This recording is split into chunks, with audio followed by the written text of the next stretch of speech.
Baba Sahib said 75 years ago was absolutely right.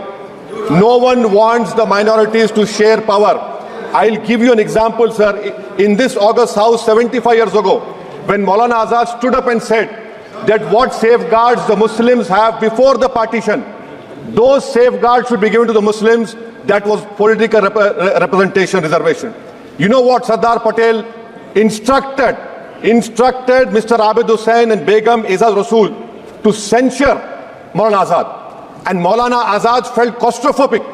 And Maulana Azad said that this Constituent Assembly has become a new prison for me. Maulana Azad said this in the Constituent Assembly, sir. Now what we see is that, sir, आप देख रहे हैं कि उसके बाद जो constituencies को बनाया गया असेंबली और पार्लियामेंट की हदबंदी हुई, वो इस तरीके से उसको तरतीब दी गई कि अक्सरती तबके के लोग जीत जाएं और मुस्लिम अक़लियत के लोग कामयाब होने में बड़ी मुश्किलात पेश आए। इसीलिए 2007 में सच्चर कमेटी ने कहा था, सिफारिशात में कहा कि अब जब हदबंदी होगी तो माकूल तरीके से बनाया जाए ताकि मुसलमान पार्लियामेंट और असेंबली के इलेक्शन जीत सके। मुझे नहीं मालूम कि अब नए सेंसस के बाद जब हदबंदी होगी तो उसकी सिफारिशात को रखा जाएगा या फिर मार्जिनलाइजेशन जो मुसलमानों का हो रहा है 75 साल से वो चलता रहेगा। सर, पार्लियामानी जमहूरियत की कामयाबी किस बुनियाद पर होती है? पार्लियामानी जमहूरियत की कामयाबी का पैमाना मैं आपको बताता हूं। Article 25, article 26, article 29, article 30, article 14, article 21, ये 4 बुनियादी राइट्स है आइन में, जिसको हम सामने रखकर मैं आपको बताऊंगा कि क्या वाकई में उन कमजोर तबकात से इंसाफ हुआ। मिसाल के तौर पर आर्टिकल 15 और 16, सर, 1950 का प्रेसिडेंशियल ऑर्डर निकला, तारीखी नाइंसाफी के खात्मे के लिए रिजर्वेशन दिया गया, तारीखी नाइंसाफी के लिए हजारों साल के जुल्म की बिना पर, मगर उनको नहीं मिला जिनका मजहब इस्लाम और मुसलमान था, जो भी उनसे भी नाइंसाफी जुल्म हुआ। दूसरी बात दफा 25 में प्रोफेस कहा गया, आर्टिकल 25 टॉक्स प्रोफेस। सर, आज मेरी बेटियों को गवर्नमेंट के एजुकेशन इदारों में हिजाब पहनने से रोका जा रहा है, तो ये आर्टिकल 25 का प्रोफेस कहां तक कामयाब हुआ, ये अक्लमंद लोगों पर छोड़ता हूं। प्रैक्टिस, सर, आर्टिकल 25 में अमल करना। कई रियासतों ने ऐसा कानून बना दिया कि आप ये नहीं खा सकते, आप वो नहीं खा सकते, कैटल स्लॉटर एक्ट का एक्ट बना दिया। आप बताइए कि हरियाणा, राजस्थान में पुलिस की अख्तियारात गौरक्षक को दे दिए और उन अख्तियारात का बेजा इस्तेमाल मॉब लिंचिंग में हुआ। किसका हुआ? एक लड़का था साबिर मलिक बंगाल का, पीट कर मार दिया गया। क्यों? क्योंकि उसने बीफ खाया, बाद में मालूम हुआ नहीं खाया। जुनैद और नसीर को गाटमीका के थे, उनको जिंदा जला दिया गया। सर, फिर प्रोपगेट, आप ये आर्टिकल 25 का 3rd सेक्शन प्रोपगेट। आज आप देख रहे हैं कि मुझसे पूछा जा रहा है कि 500 साल पहले तुम्हारी मस्जिद थी, नहीं थी। ख्वाजा अजमेरी की दरगाह कह रहे नहीं है। अरे सर, अगर मैं इस पार्लियामेंट में खोद दूं, इसमें गड़ा कर दूं, तो खाने जहां का हिस्सा मिलेगा तो मेरी हो जाएगी ये। आप बताइए। अब आप देखिए ये प्रोपगेट क्या हो रहा है। अच्छा, जो तब्दीली मजहब का कानून, तब्दील मजहब नहीं कर सकता, सरकार से पूछना पड़ेगा मुझे अपना मजहब बदलने के लिए। अगर अंबेडकर आज जिंदा होते तो बाबा साहब को भी कहते कि आप जाकर परमिशन लो, तब मजहब बदलना पड़ेगा आपको। ये हालात आज यहां पर पैदा हो चुकी है। सर, आर्टिकल 26 देखिए, it gives religious denomination the right to establish and maintain institution for religion charitable.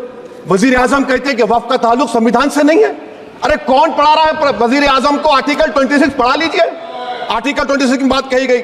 मकसद क्या है कि वक्फ की जायदादों को अक्सरती तबके के लिए छीन कर दे दिया जाए। आप अपनी ताकत की बुनियाद पर छीनना चाह रहे हैं। सर, दफा 29 पे आ जाइए, आर्टिकल 29। लैंग्वेज का, जबान का तहफ़्फ़ुज़ है। उर्दू को खत्म कर दिया गया। वो उर्दू जिसके हमारे मुजाहिदीन आजादी ने नारा दिया था, इनकलाब जिंदाबाद का, उस जबान को आप खत्म कर रहे हैं। कल्चर, आप कल्चर की बात इनसे पूछ लीजिए, वो बोलेंगे नहीं, हमारा जो कल्चरल नेशनलिज्म है वो कल्चरल नेशनलिज्म नहीं है बीजेपी का। वो कल्चरल नेशनलिज्म आलाजाद का हिंदुत्व का नेशनलिज्म है, जो भारत के इंडियन नेशनलिज्म से बिल्कुल मुख्तलिफ है। सर, अब आप आ जाइए। सर, आर्टिकल 30 पे आ जाइए। सर, आर्टिकल 30 पे आ जाइए। सर, आर्टिकल 30 में माइनॉरिटीज को राइट दिया गया। This house has passed a law in 1981 to give minority AMU. This government went to the Supreme Court and said no, we'll oppose minority status. This house voice was suppressed in the Supreme Court, sir. That is why I say that the executive has argued contrary to the parliament. Sir, right to life. Right to life तो उस वक्त भी था. मैं आपको मिसाल दे रहा हूँ. सर, दिसंबर 63 में, 63 में कश्मीर में रसूलुल्लाह सल्लल्लाहु अलैहि वसल्लम के मुंह मुबारक की चोरी हुई तो पूरे देश में. Sir, only 2 minutes, sir, only 2.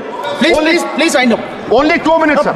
Please, sir, only 2. Time is not there. Prime Minister has Sir, I'm concluding, sir. I'm concluding. Raja Sahab, I'm concluding. Please, he has to reply. Listen Please. to me, sir. Sir, my Shikwa Hind Bayan. 1 minute. I'll conclude, sir. 2 minutes. Now, in Article 20, after that in 63, 8 lakh Muslims were pushed into East Pakistan. What has changed? Please tell me. 2013, Muzaffarnagar, 50,000 were shifted. Sir, riots and riots happened. Nelli massacre, Hashimpura, Maliana, Mumbai 93, Ahmedabad 69, Gujarat 2002, 22, Delhi 84, Delhi. Nothing has changed, sir. Lastly, sir. Please. Lastly, sir. On judiciary, on judiciary, sir. I'm concluding. On judiciary, sir. CAA is not being heard. 2 sitting chief ministers get bail, but Stan Swamy died in the prison, sir. That is why I say the institution functioning of Obviously, please conclude. And lastly, sir, just now Ravi Shankar Prasad has quoted a book. In that book, there's a Tipu Sultan also. Okay. That is sir. I'm concluding by reciting a share. On this I conclude, sir. Nisar में तेरी गलियों के वतन के जहां चली है रस्म के कोई ना सर उठा के चले जो कोई चाहने वाला तवाफ को निकले नजर उठा के चले. सर, हम जिस्म जान बचा के चले. बहुत है जुल्म दस्ते बहाना के लिए. सर, हम जो चंद अहले जुरू तेरे नाम ले वाले इख्तिदार की कुर्सियों पर बैठने वाले जो लोग थे और है वो इंटेलेक्चुअली डिसऑनेस्ट है. संविधान सच्चा है. जय भीम, आइन जिंदा.